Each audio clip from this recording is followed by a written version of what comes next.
Оқушылар, жаратылыстану сабағына қош келдіңдер.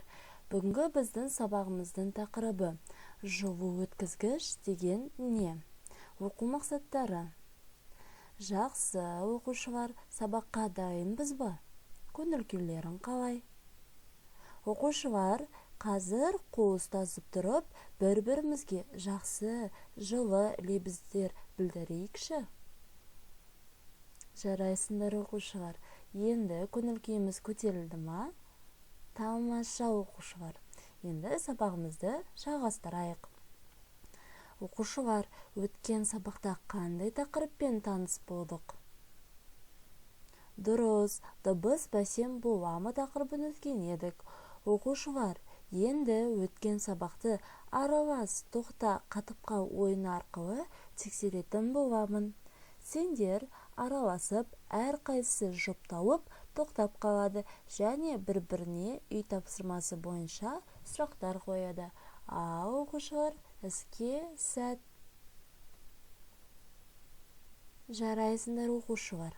Үй тапсырмасы бойынша сұрақтарға жауап бергендер 2 ұпайға ие болдыңдар. Оқушылар, қазір температураны өлшейтін құралды қалай атайды? Дұрыс, термометр. Ал термометрлер қайда қолданылады? Тамаша. Оқушылар, 36,6 Цельсий деген нені білдіреді? Жарайсыңдар балалар. Сонымен оқушылар, осы сұрақтарға байланысты сендер біздің бүгінгі сабағымыздың тақырыбы қандай деп ойлайсыңдар? Тамаша балалар. Бүгінгі біздің сабағымыздың тақырыбы жылу өткізгіш деген не деп айталады? Оқушылар, жылу әрдайым денеден суық денеге беріледі. Яғни, бұл құбылысты жылу өткізгіш деп атайды. Денелердің жылу өткізгіштігі әртүрлі болады. Жақсы, балалар. Енді бір қолдарымен партаның ағаш бетін, ал екінші қолдарымен партаның темірін ұстайықшы. Не байқадыңдар? Неге ағашқа қарағанда темір суығырақ?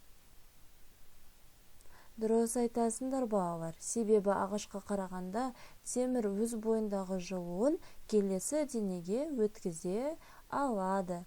Өте жақсы. Екі заттың жылуын тапқан оқушылар 2 ұпайға ие болдыңдар. Тамаша, келесі тапсырмамызға көшейік.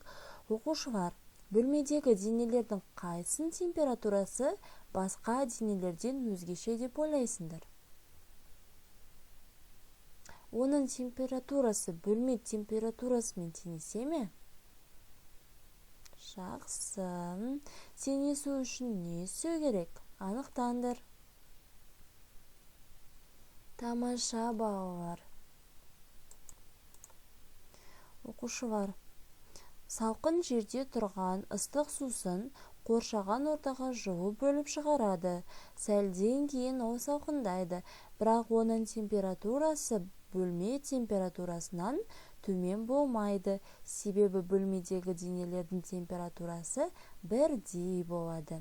Жақсы, бөлмедегі денелердің қайсының температурасы басқа денелерден өзгеше екенін анықтаған оқушылар 2 ұпайға ие болдыңдар.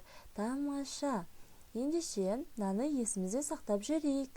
Бір денеден екінші денеге жылудың тікелей берілуі жылу өткізгіш деп аталады.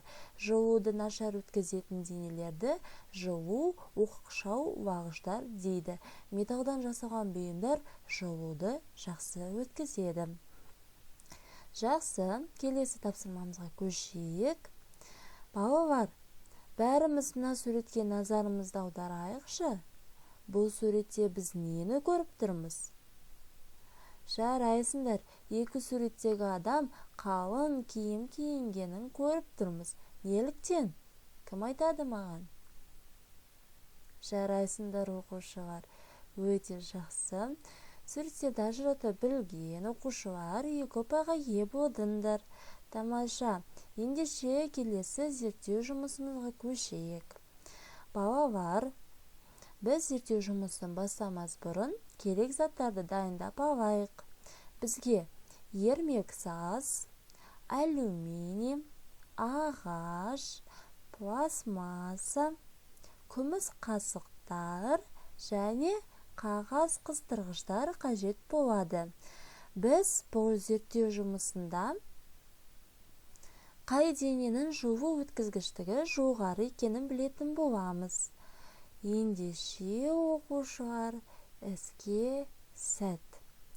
Сендерге бұл тапсырмаға балалар 10 минут уақыт беріледі.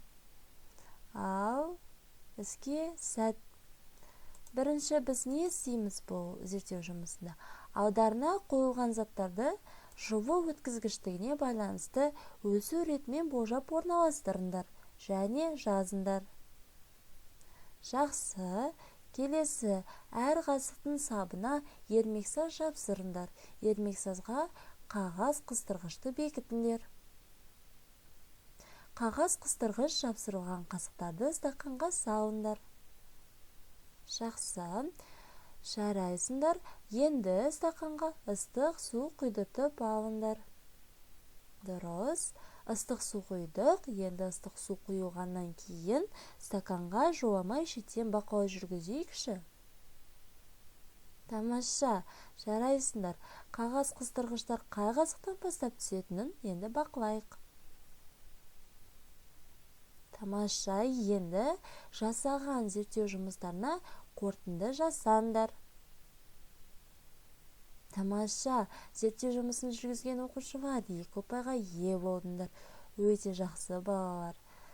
Енді оқушылар, ал сендер білесіңдер ме? Ауасыз бос кеңістікті вакуум деп атайды. Вакуум жылуды ең нашар өткізетін орта. Жақсы оқушылар, ендеше сабағымызды қорытындылайық. Еркін микрофон ойын арқылы. Оқушылар, бүгін біз қандай тақырыппен таныс болдық? Дұрыс айтасыңдар. Бүгін біз жылу өткізгіш деген не тақырыбын өткен едік? Вакуум деген не? Дұрыс, вакуум жылуды нашар өткізетін орта. Ал оқушылар, жылу өткізгіш дегеніміз не? Дұрыс айтасыңдар. Бір денеден екінші денеге жылудың тікелей беруі жылу өткізгіш деп аталады. Ал қандай зерттеу жұмысын өткіздік? Тамаша оқушылар. Бүгінгі сабақты өте жақсы меңгерген екенсіңдер. Ал кім неше балл жинады екен? Жарайсыңдар оқушылар. Барлықтарын жоғары ұпайлар жинаған екенсіңдер. Ендеше бүгінгі сабағымызды көңіл күймен білдірейік. Егер сабақ тамаша өтті дегендер, бас бармақтарыңды жоғары көтеріңдер. Сабақ жақсы дегендер, бас бармақтарыңды орташа ғана көтеріңдер. Ал сабақ өте нашар өтті дегендер, бас бармақтарыңды төмен түсіріңдер. Жақсы, рахмет. Енді сабағымызды аяқтау үшін сендердің алдарында жасыл және сары жапырақтар жатыр. Егер де сабақты түсінбесеңдер, сары жапырақты, ал егер де жақсы түсініп алсаңдар, жасыл жапырақты аламыз.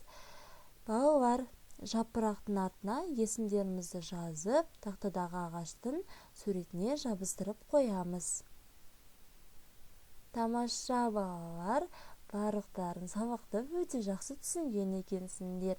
Ендеше үйге тапсырманы жазып алайық. Жылу өткізгіш деген не тақырыбын оқып, мазмұндап келу. Жақсы оқушылар, осымен біздің сабағымыз аяқталды. Сау болыңдар. Келесі сабаққа дейін кездескенше.